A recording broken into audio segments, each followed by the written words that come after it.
అండి. Welcome back to my channel. నేను మీ కావ్య. మీరందరూ ఎలా ఉన్నారు? మేమైతే చాలా బాగున్నాము. ట్యూస్డే అనమాట. ఇది పొద్దునుంచి వ్లాగ్ తీసేకి కాలేదు నాకు. అందుకని మిషన్ వర్క్ అనేది ఎక్కువ ఉందనమాట. ఇంక అందుకని వీడియో తీయలేదు. ఈ బ్లౌజెస్ అనేది మీకు చూపిద్దాము, నేను ఎలా స్టిచ్ చేశాను అనేది చూపిద్దామని వీడియో అయితే తీస్తున్నాను.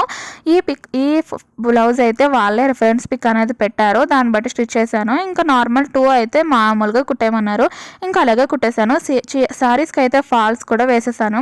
ఇంకా నైట్ డిన్నర్ అయిపోయాక క్లీనింగ్ విషయానికి వచ్చేస్తే నేనైతే నైటే క్లీన్ చేసుకుంటానండి. ఎందుకంటే పొద్దున్న మాటలు క్లీన్ చేసుకుంటే మనం వంటగదిలోకి వచ్చేటప్పటికి ఏంటి ఇంత పని చేయాలా, మళ్ళీ టిఫిన్ చేయాలి, క్యారెస్ చేయాలి అని మూడ్ ఆఫ్ అయిపోతాము. నేనైతే అలా చేయను, ఒక్కొక్కసారి అలాగే చేసేదాన్ని. కానీ మా మమ్మీ నాకైతే ఫుల్గా బ్రెయిన్ వాష్ అనేది చేసేసారనమాట. అలా చేస్తే పొద్దుంకలు ఇలా చేస్తే ఇవి అవి అవి మనసు ప్రశాంతంగా ఉండదు, ఇల్లు ప్రశాంతంగా ఉండదు, మనం శుభ్రంగా ఉండాలి అని చెప్పి నా బ్రెయిన్ అంతా మైండ్ వాష్ చేసేసారు. ఇంకైతే నేనైతే ఇలాగే కంటిన్యూ చేసుకుంటున్నాను. 1 ఇయర్ నుంచి నేను ఇలాగే చేసుకుంటున్నాను. చాలా పాజిటివ్ వైబ్స్ అనేవి వస్తున్నాయండి. మీరు ట్రై చేయండి. మనం నైటే క్లీన్ చేసేసుకుంటే పొద్దున్న లెగ్గానే వంటగదిలోకి వచ్చేటప్పటికి ఫ్రెష్గా టిఫిన్, క్యారేజ్ చేసుకుంటే క్యారేజ్కి అన్నీ లంచ్ అన్నీ బాగా చేసుకుంటామండి.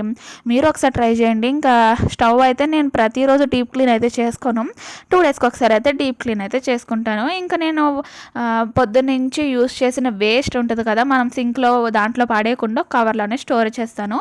దాన్ని వచ్చేసి డస్ట్బిన్లో పెట్టేసి ఇంకైతే పడుకోవడానికి అయితే వెళ్ళిపోతున్నాము. ఇంకా పాలైతే తోడేయాలి కదా. మజ్జిగకి మా పాపకైతే ప్యాకెట్ పెరుగు అయితే పెట్టానండి. ఇంట్లో తోడెట్టిన పెరుగే పెడతాను. ఎన్ని పాలు ఉంటాయి అన్ని పాలైతే ఖచ్చితంగా తోడు పెడతాను. దాంట్లో వచ్చిన తొరకైతే తీసి నెయ్యి అయితే చేస్తాను. ఆ నెయ్యి వీడియో అనేది షార్ట్ వీడియోలో పెట్టానండి. మీరు కనుక చూడకుంటే వెళ్ళి చూసేసి రండి. నా వీడియో కనుక నచ్చితే లైక్ చేయండి, షేర్ చేయండి, సబ్స్క్రైబ్ కూడా చేయండి.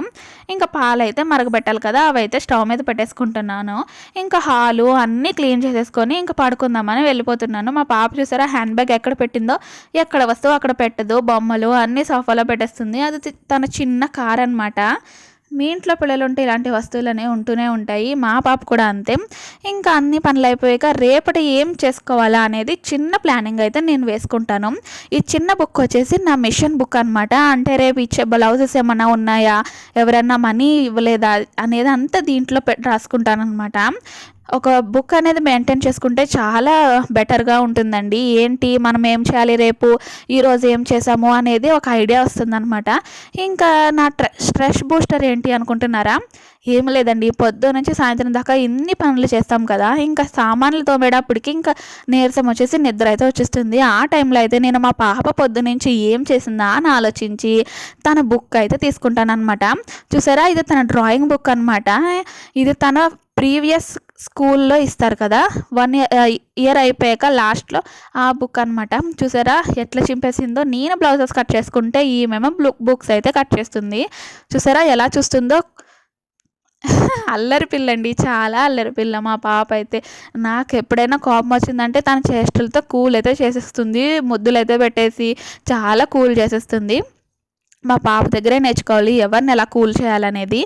ఇంకా బాగా ఇంకా నిద్ర వచ్చేస్తుందండి, పడుకుంటున్నాను. Good night. మా పాప చూసారా ఇప్పుడు మేకప్ వేసుకుంటుందంట. ఎక్కడికి వెళ్తావే అంటే పెళ్ళికి వెళ్తా అంటుంది. చూడండి, మీరే వినండి ఏమంటుందో.